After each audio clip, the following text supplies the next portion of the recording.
Ladies and gentlemen, boys and girls, blotters, slotters, and gunpowder plotters, welcome along to the Joe Spivey YouTube channel, where we discuss books and little else. And believe it or not, folks, the temperatures have finally rallied to an atmospheric 4 degrees Celsius here in the United Kingdom this morning.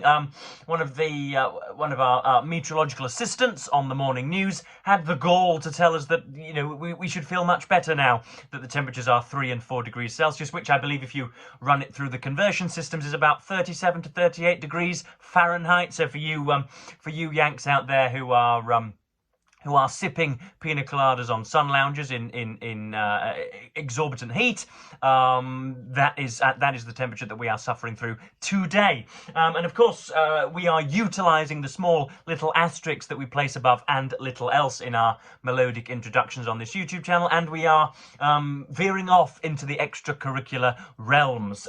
We are discussing books and little else. Today we are discussing newspapers, folks. We are reading the newspaper, and this is the this is the I newspaper, which, of course, as I'm sure you're aware, was given the accolade of Newspaper of the Year in 2024. Not the boldest way to advertise what is an admirable achievement. So that's a bit of a strange way of just sneaking that under the logo's chin there. But anyway, yeah. So we've very many things to look through today. Of course, if you do not want Divine Joseph Edward to hold your hands through some of the socio-economic difficulties of our times, if you don't want me to verge out from my bookish wheelhouse, then now might be the time to turn off the video instead of leaving a slimy comment down below. But if indeed you do want to leave a slimy comment, that I'm here for every syllable of it as well. So we've got all sorts to read. The reason that I picked this up, is because it's very, very reasonable. It can be bought with just one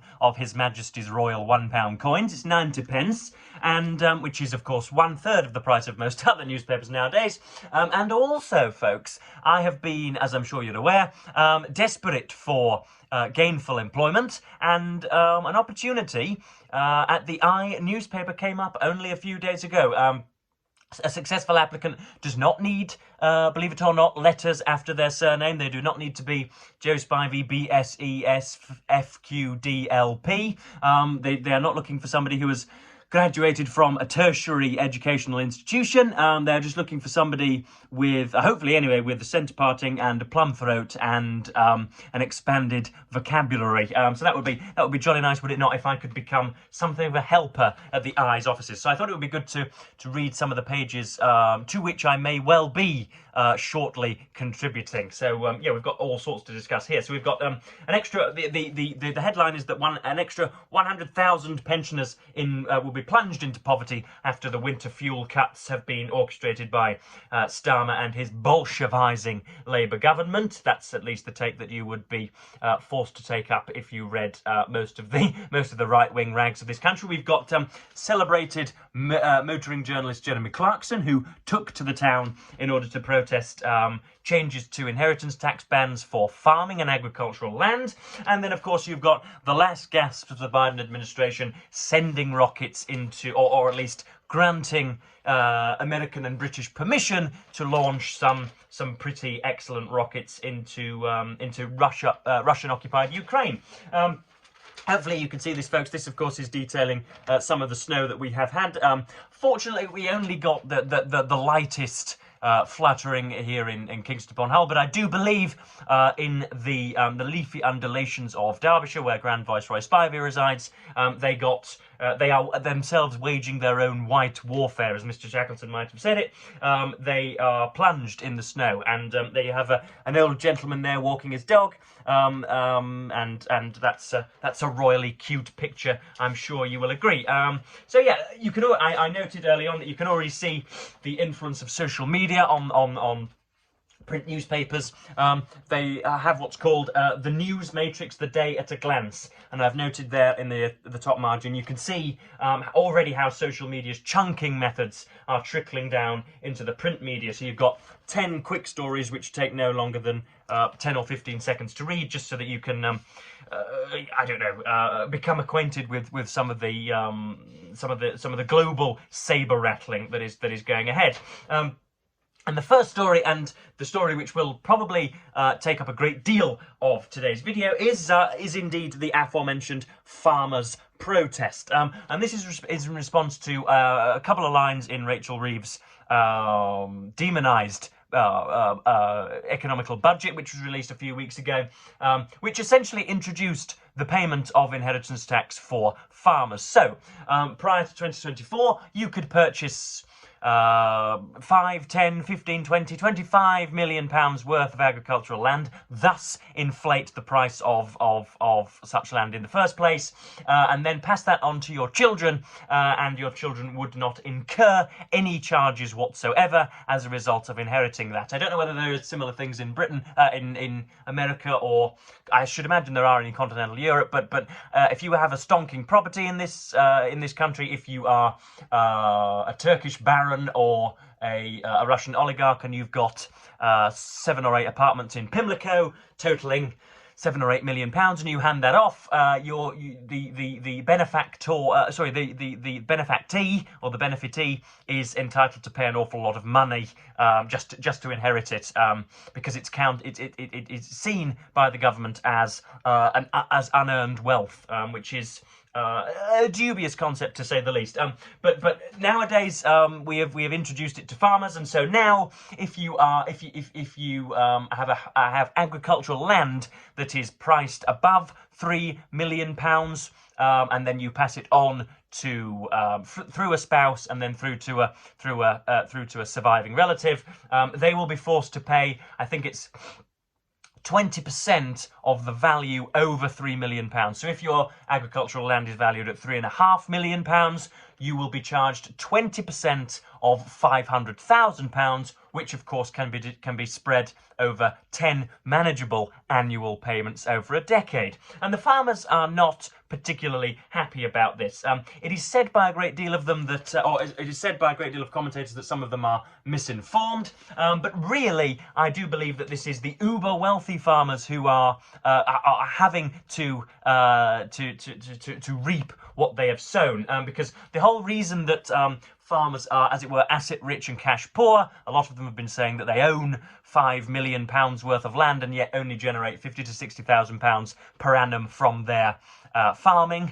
The reason that there is such a discrepancy, and the reason that there is such a difference between intake and the price of your land is because people like James Dyson, people like Jeremy Clarkson, people like the Duke of Marlborough, people like the Duke of God knows where else, randomly situated English county. The reason that the prices are so high is because they have been buying up that land so as to avoid inheritance tax, and thus inflating the price. So the whole reason that a great deal of the farmers are going to fall into the inheritance tax band is because the rapacious millionaires and millionaires that have been using the land so as to inflate their own net worth artificially. That is the reason that so many of them are now falling into that bracket. And so I don't think the great British public have a great deal of sympathy, but let's get into it. Backbench Labour MPs in rural seats have been lobbying ministers to take action against the farm tax. The MPs, many with tiny minorities, have been speaking to ministers quietly rather than go public, but are unhappy at the changes to inheritance tax that hit farms in the budget. And then we go on. The Environment Secretary, Steve Reed, risked further angering the countryside when he said those who believed that thousands of farms will be affected were wrong. Treasury projections supported by the Independent Office for Budget Responsibility and the Institute for Fiscal Studies calculate that 500 farm businesses will be affected by the changes to agricultural property relief, where anything over £1 million will incur 20% inheritance tax. Now that is very misleading indeed, because it is £1 million if you are a single individual. So if you're 65, your wife has just died, and your son, who is 40, would like to inherit the land soon, then it is £1 million. But if it's a mother and father handing it through a spouse to a child, then it's up to £3 million. And that means that an awful lot of of the people that were littering the streets of London were perhaps misinformed. And of course, folks, who, if given a glitzy opportunity, who is it that puts their punchable physiognomy in front of the country? It's Nigel Farage. Now, I'm not sure just how much farmland there is in the pierside town of Clacton in Essex, but I doubt that it is that there are very many. And of course, it's strange, is it not, that the farmers are struggling, having to tighten their belts, and they're suffering with lower incomes, when the man who was integral or instrumental in our departure from the European Union, and therefore the person who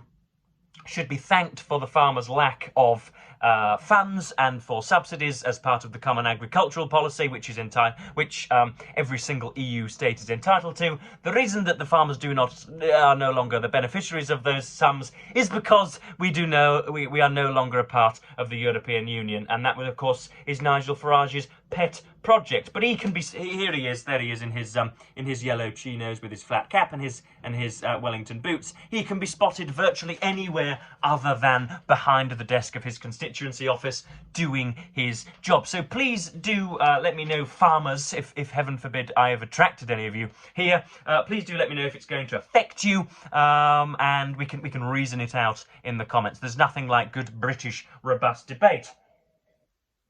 Next up, something which should be emblazoning the headlines is Labour's tax on their national insurance rises. Again, I don't know whether you have this abroad, but if you're a small employer with 9 or 10 people running Bob's Beans on the corner or whatever, or Curl Up and Die, the hairdressers across the street, then you are forced to pay what's called national insurance. Each of your employees has a 7 or 8 digit code, and it's essentially another form of taxation, and that has been raised not on the small to medium-sized businesses that are actually wailing from the top of their lungs, but the huge rapacious multinational corporations such as Amazon and Apple and Lord knows who else, Aldi. So this is what it runs as. Writing in The Grocer, this is Mr. Murray, their commentator, said, legislation introduced to the Commons last Wednesday will enable us to introduce a new permanent tax cut for retail, hospitality and leisure properties that make up the backbone of our high streets. This cut will be sustainably funded not by increasing taxes on working people, but through a higher tax rate on the most valuable 1% of business properties in the country. This will capture the majority of large distribution warehouses, including those used by online giants, as well as other out-of-town businesses that draw footfall away from high streets. Now, that should be lauded 5 ways from Sunday, but it is not for some reason, and it's slowly dawning on me that Keir Starmer really is fighting something of a media campaign against a great deal of syndicates and newspapers that would like to see his reputation quashed. So there's yet again there's another picture of the snow. Where was this? A car winds its way through Snake Pass in the Peak District yesterday. More ice and snow has been predicted. So yes, that is indeed one of the main routes to Grand Viceroy's fine country domicile. So yes, he will no doubt have been gritting the pathways. I hope nobody at his fine secondary school died on his watch. That would be terrible. A bit of a spread on Putin and Ukraine. What else have we got here? We've got Keir Starmer. British troops learn how to fight a Cold War. Next up, we have a theatre review of what I believe is an origin story for the Wicked Witch of the Wizard of Oz. There we are. That's Ariana Grande and her co-star. Quite how it is that Ariana Grande has managed to rehabilitate her reputation as a revelation on the screen is bizarre. How can, I've written in the margin, how can an established star be labelled as a revelation? Is she not taking the part of somebody less prominent? And I do hate it when people do this, when very successful sports stars, very successful singers take the place of other ordinary folk, whether that's in a commentary box or whether that's in a show. I'm sure that there are 15 or 1600 other probably, heaven forbid, more able actors and actresses that could have taken Ariana Grande's place, who are in much need of the $1 million check, unlike herself. Next up, we have Minecraft to enter the real world as Merlin hopes to build on the game's success. That is the single most popular video game known to man. I did indeed have it installed on my now antiquated Xbox 360 back in the day, and could do a mighty fine impression of some of the undersea octopuses. But yeah, I enjoyed the game, and they're going to have an expanded theme park near a ground near you, I should imagine. Next up, we have, just along the side, it's going to give me the opportunity to be flamboyant and theatrical and outgoing. It's talking about the recognisability of different regional accents. The headline runs, "People in Belfast best at spotting fake accents." This is by Sam Russell. "People from Glasgow, Belfast, Dublin and the northeast of England are better at telling when someone is faking their accent than people from London and Essex, research suggests. In a study by Cambridge University, people from Belfast proved most able to detect someone imitating their accent, while people from London, Essex and Bristol were the least accurate."